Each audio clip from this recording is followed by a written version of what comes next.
لو أنزلنا هذا القرآن على جبل لرأيته خاشعا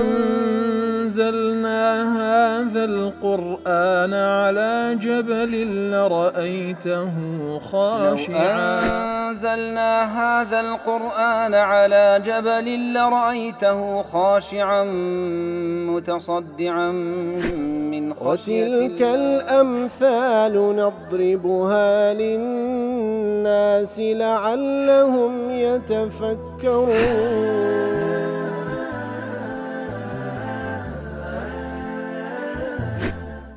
الحمد لله والصلاة والسلام على رسول الله وعلى آله وصحبه ومن والاه. السلام عليكم ورحمة الله. برزان خوش حالم لواني 923 لوانا كان تفسير القرآن في رزبين وخزمتان وان بس رزامن دي رب العالمين وهبادان ايوي ازي السودي لور بقرن. أعوذ بالله من الشيطان الرجيم. بسم الله الرحمن الرحيم. يا أيها الذين آمنوا لا تخونوا الله والرسول وتخونوا أماناتكم وأنتم تعلمون. بەڵێ خۆشەویستان وەکو لە تەفسیری قاسمی دەڵێ لما ذكرهم تعالى بإسباغ نعمه عليهم ليشكروا. لا پێشووتر خی گەورە باسی لە ناز و نیعمەتەکانی خۆی لەسەرکردن کاتێکەوە کەم بوون خی گەورە عەدەدیان زیاد کاتێکەوە بێتواناون خی گەورە تەئیدی کردن بە نەسڕەتی خۆی کاتێکەوە لە جێگای خۆیان لە خۆیان ئەمین نەبوون خی گەورە مەدینەی لە بۆیان کردە مەئوا. ئیتر پاشەوەی کەوا خی گەورە باسی لە ناز و نیعمەتی خۆی کرد لە سەریان تاوەک شکرانەی بکەن. وكان من شكره الوقوف عند حدوده. ئیتر لە زەمنی شکرانە بژێری خی گەورە ئەوەیەکەوە لای سنوورەکانی خی گەورە بوەستن. بين لهم ما يحذر منها کەواتە پێویستە لە سنوورەکانی خی گەورە بوەستن و هەروەها پێویستە ئەو شتانێکەوە جێگای حەزەرە ئاگاداریان بکاتەوە ئەو شتانە ئەنجام نەدەن. وهو الخيانة. لە زەمنی ئەوانێکەوە پێویستە خۆی لێ بپارێزن و حەزەریان هەبی ئەوەیەکەوە خۆیان لە خیانەت بپارێزن. لێ دەفەرمی ئەی کۆمەڵی بڕواداران وەکو چەند جارش باسمان کرد کە ئیبن عوثەیمین ڕەحمەتوخالی دەڵێ هەر ئاەتێک بە یا ئەیها الذین ئامنوا دەست پێ بکە دیارە ئەو تەوجیهەی کە لە دوای یا ئەیها الذین ئامنوا دێ واتە خی گەورە تەوجیه دەکا بە شتێکەوە لە پێداویستیەکانی ئیمانە. لە پێداویستیەکانی ئیمان لێرەدا چییە؟ لا تخونوا الله والرسول. خیانەت لەگەڵ الله تعالی مەکەن، خیانەت لەگەڵ پێغەمبەرەکەی مەکەن صلی الله عليه وسلم. وتخونوا أماناتكم وخيانة لقال أماناتكان تان مكان لكاتك دا وأنتم تعلمون كدزانا أو خيانته. إتر وكل تفسير قاسم دليل يا أيها الذين آمنوا لا تخونوا الله ويدخل في خيانة الله تعطيل فرائضه. لازمني خيانة كرن لقى أخوي قولا ويكوا يقل فرزكان ياخذ زيادة لفرزك تعطيل بكي وزيب زينكي ومجاوزة حدوده وياخذ سنوري خوا ببزيني أو خيانة لقى خوا. وخيانة لقى البيغمبر صلى الله عليه وسلم أويا رفض سنته رفض بكيوة وإفشاء سره للمشركين ولو كاتك وازنديبو بس نهانية كاني بيغمبر صلى الله عليه وسلم وزيش بيغمبر صلى الله عليه وسلم لبو كسانش مشرك باز بكي بعام خيانة لقى البيغمبر صلى الله عليه وسلم بريتيا لا أو يكون رفض سنتك بكي. وتخونوا أماناتكم. وفي خيانة أماناتهم الغلول في المغانم. كواتا لضمن خيانة كردن لقل أمانتية الغلول في المغانم. كاتك وغنيمك دكوت برد مسلمانان أصل وكس هيتي لنبا حتى وكو قوري مسلمانان كبيغمبر صلى الله عليه وسلم لكاتي خوي ولا دواويش هر أميرية شديكا حتى وكو أو توزيعي دكا لبينيان ئەگەرنا لە پێش تەوزیعکردنەکە بردنی غەنیمە ئەوە خیانەتە. وخيانة كل ما يؤتمن عليه الناس من مال أو أهل أو سر. وهروها همو أو خيانة دەگریتەوە کەوا کەسێک بە ئەمانەت شتێشی لاددانایە ماڵێکە یاخود منداڵێکە یاخود ئافرەتێکە یاخود نهێنیەکە لای توی دانایە هەر هەمووی هیچ هەر یەک لەوانە نەپارێزی خیانەت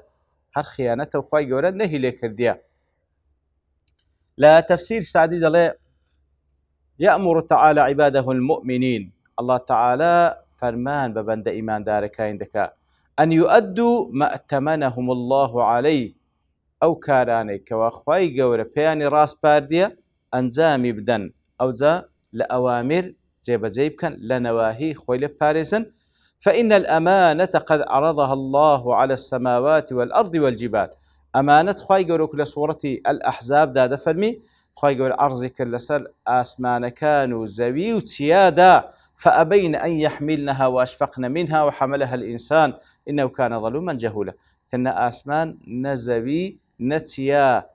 بابرين إشفاق إخوان نشان داو بيد صلاة إخوان نشان داو لي ترسان لو أمانته هل يا نقر بلام إنسان هل يقر إنه كان ظلوما جهولا زور بيزور إنسان كان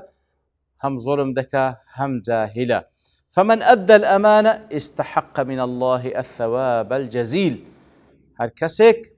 أمانة أداب كاتن وكو خوايقر فرماي بيكرديا أو شاني باداشتي زورة ومن لم يؤدها بل خانها كسك أداي نكر بلكو خيانتي كر استحق العقاب الوبيل شاني أويك واسزاشي تن بدري وصار خائنا لله وللرسول ولأمانته كسك أداي نكر أو خيانته لقال خواه سبحانه وتعالى خيانته لقال بيغمبر صلى الله عليه وسلم خيانته لقال أمانة منقصا لنفسه بو خيانتي كذيكا براستي لوزن نفسي خويد انت خواري بكونه اتصفت نفسه بأخص الصفات اتر لبروي كاتك أو خيانة دكاتا لقيمة نفس خويد انت خواري بوي كوا باولين أو كاتا متصف ده بوصف ذكري بخرابترين صفات وأقبح الصفات وتبقى قبيحترين صفة أو وصف ذكره كبريتيا لخيانة مفوتا لها أكمل الصفات وأتمها وهي الأمانة ولكاتك ده كامل ترين صفة لدست خوي دكوا أمانة كاتلير ده خوي جور سبحانه وتعالى كاتك وكسك فرماني كاني خوا زي بزيناك سنور كاني خوا ده بزين اتباع سنة بيغمبركيناك صلى الله عليه وسلم وهروها أمانة دفوتيني خواي قولوا بخيانتي لنا بابلين لقلم ده خيانتي لفظي كبراسي همو إنساني شي في تراباك بينا خوش متصف بويكوا إنسان خائنة خيانة دكا يعني برامبر بوهم نازو نعمتي خواه سبحانه وتعالى أتو أوزا كاتك بريار الداوك مسلمان بابن ببي كبابن نابي وخيانته برامبر بوهم فضلي بيغمبر صلى الله عليه وسلم لسرد كوا سببي هداية الله خواي قولوا سبحانه وتعالى كوا لريقاي أوه ريقاي بختوري دنيا وقيامة نشان دراكاتك واتباع السنة كيناك وخيانته وهروها كاتك وأمانتك بيدس بيردري كاتك وناباتشي لقلدكي بتأكيد أوش خيانته وكل تفسير قاسم يجدر أو آتا لسبب نزولكي باس اشتيك دكا يتديارك باز لسبب نزول لكريتن وكو قاعدة لتفسير كمفسرين باسي دكن باس كردني سبب نزول زياتر آتكي رون دكاتوا باس كردني سبب نزول زياتر آتكي رون دكاتوا بلام لفظي آتك كوا ناوي فلان الشخص وفلان السبب نهنايا بلقي لسروي كوا العبرة بعموم اللفظ لا بخصوص السبب كوات لسر أو سببه لسر همو أو حالتان كوا همان شيء وهمان حالته جيب جيد بيتن كواتا لفظك عامة بلام سبب نزولك زياتر دي بياني دكا لو كواباز ذكر السعيدي كوري منصور لعبد الله كوري أبي قتادة دجرت دفرم لأبي لبابة يعني أو أتدر باري أبي لبابة ودابزي كاتيك بكوا بيغمبر صلى الله عليه وسلم بني قريظي محاصرة كرد كخيانتيان كردبو سار دوري قرتبون يتر فرماني بيكردن كوا خويا تسليمي سعدي كوري معاذ بكن واتا او تحكم كان لسردكوا او بيشتري عهد بيمان اللي قريان هبو يتروانش وكبلي خويان ددنا بناي او فاستشار قريظة من ابي لبابة في النزول على حكم سعد دار اوانش الى قشان لقل ابي لبابة هبو كوا يكل اصحاب خوالي رازيبي بني قريظة ديوي استشارە بکە پرس بە ئەبی لوبابە بکە خۆی بداتە پەنای سعدی کوڕی معاد وەکو پێ سۆسم داوایان لێ دەکا وەکانە ئەهل ئەبی لوباب و ئەمواله فیهم لە کاتێکدا کەوا بەو شێوەی لەو حاڵەتەی دەکا ئەوان پرسی پێ دەکەن دۆستایەتی لەگەڵەوان هەیە و هەروها ئەهل و ماڵەکەی دیارە لە ناو لە منطقەیەک بووە لە لای بەنی قوڕەیضە بووە لە کاتێک ئەوان پرسی پێ دەکەن بە ئەبی لوبابە خۆمان تەسلیمی حکمی سعد بکەین خۆمان بدەینە پەنای ئەوی دەڵێ فەئەشارە ئیلا حەلقیه ئیتر ئەبی لوبابەش بە قسە جوابیان ناداتەوە ئیشارەتێکیان لێ دەکا فەئەشارە ئیلا حەلقیه ئیشارەتی لە بۆ گەرووی دەکا کەواتە ئەنەهو ذەبح خۆتان تەسلیمی بکەن حکمەکەی ئەوەی کەوا هەمووی سەر دەبڕدرێن قال أبو لبابة ما زالت قدماي حتى علمت أني خنت الله ورسوله دەڵێ بەڵام کە ئەو کارم کرد ئیتر ئەوجا هەرکە ئەنجاممدا لە دوای ئەوە بەڕاستی ئارامم لێ هەڵگیرە ئارامیم لێ هەڵگیرە لەبەرەوەی زانیم بەو کاری کە کردیتم خیانەتم لەگەڵ خوا سبحانه وتعالى خیانەتم لەگەڵ پێغەمبەرەکەی کردی صلی الله عليه وسلم ثم حلف أن لا يذوق ذواقا حتى يموت أو يتوب الله عليه پاشان سوندی خوارد هیچ شتێک ناخۆم یان لە برسان دەمرم یان خوای گەورە تەوبەم قبول دەکا وانطلق إلى المسجد شو مزقوت بيغمبر صلى الله عليه وسلم فربط نفسه بسارية ئیتر چۆ مزگەوتی پێغەمبەر صلی الله عليه وسلم خۆی لە دینگەیەک لە دینگەکانی مزگەوت بەستاوە فمكث أياما چەند ڕۆژێک بەو شێوەیە ماوە حتى كان يخر مغشيا عليه من الجهد ئیتر چەند ڕۆژێک ماوە بەو شێوە بەسترا بۆ لە دینگەیەک لە دینگەکانی مزگەوت حتى وەکو هەندە هیلاک دەبوو کە هیچیشی نەخواردیە هەندە هیلاک دەبوو لە هۆش خۆی دەچوو ثم أنزل الله توبته إنزا خوای گەورە تەوبەی لێ قبول کرد وحلف ألا يحله إلا رسول الله صلى الله عليه وسلم بيده سوێندیش خوارد نابی هیچ کەسێک بیکاتەوە لەو دینگەکە خۆی بەستایەوە إلا مەگەر پێغەمبەر بێ بیکاتەوە صلى الله عليه وسلم فحله فعلا لە دوایەکەوە خوای گەورە سبحانه وتعالى تەوبەکەی لێ قبول کرد پێغەمبەر هات صلى الله عليه وسلم بەدەستی مبارەش خۆی کردیەوە فقال رسول الله صلى الله عليه وسلم فقال يا رسول الله إني كنت نذرت أن أنخلع من مالي صدقة يا رسول الله أمن نزرم كردية أجر خواي وتوبم قبول بك هيت مالكم بيونا من حرهم ويبخشم لفينا يا خواي جورا فيغم صلى الله عليه وسلم فقال يجزيك الثلث أن تصدق به نخير هم مالي خود ما بخشة سيشي ببخشة لفينا يا خواي جورا أو يتكلم خود به الله يتر لزورق لتفسير كان وكو سبب نزول أويان باس كردية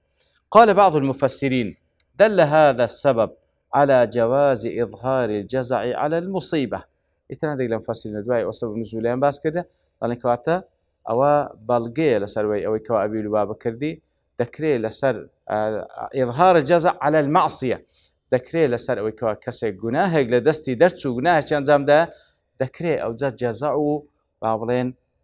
عاجزي خوي نشان بداتا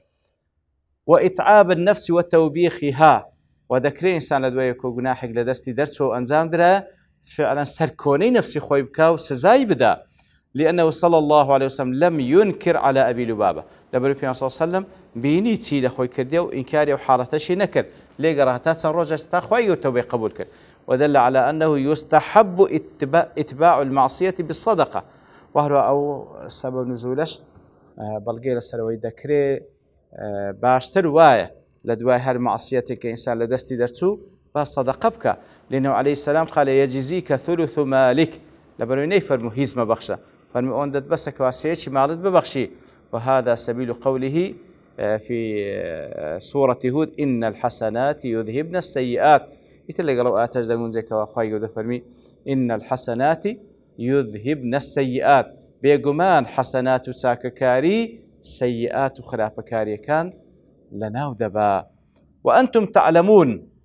دليل على أن ذنب العالم بالخطيئة أعظم منه من غيره كواتا كاتك أخوة يقول فرمي خيانة لقال خوا مكان سبحانه خيانة لقال بيغمبر كي مكان صلى الله عليه وسلم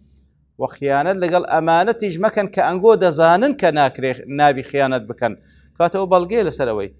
كوا كسك كدزاني فلان شد قناه كأنزامي ددا گوناهی وی گەورەتر لەوەی کەوا کەسێک هەر نازانی گوناحە أصلا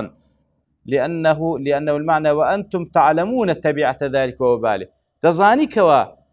ئەو گوناهی کە ئەنجام دەی چ شتێک لەسەری يترتب بۆی کەوا چ گوناهێکت دەگاتێ و مستحقی بە عقوبەی خوای گەورە کەواتە بەڕاستی بەزانینەوە گوناح ئەنجامدان تاوانەکە گەورەتر دەکا لەوەی کەوا نایزانی. ئیتر لە دوای ئەوە خوای گەورە سبحانه وتعالى دێتە سەر ئاەتێشت کە واعلموا أنما أموالكم وأولادكم فتنة وأن الله عنده أجر عظيم. زۆر جاران بەڕاستی ماڵ و منداڵ دەبنە سەبەبێک لەوەی کەوا ئینسان تووشی گوناه و تاوان بێ کەواتە بە ماڵ و منداڵ تاقی دەکرێنەوە وەکو لە ئاەتەکە زیاتر ڕوون دەبیتەوە کە پشتیوانی خوای گەورە لەوانەی داهات و دەینە خزمەتی. وصلى الله وسلم على نبينا محمد وعلى آله وصحبه أجمعين وآخر دعوانا الحمد لله رب العالمين. لو أنزلنا هذا القرآن على جبل لرأيته خاشعا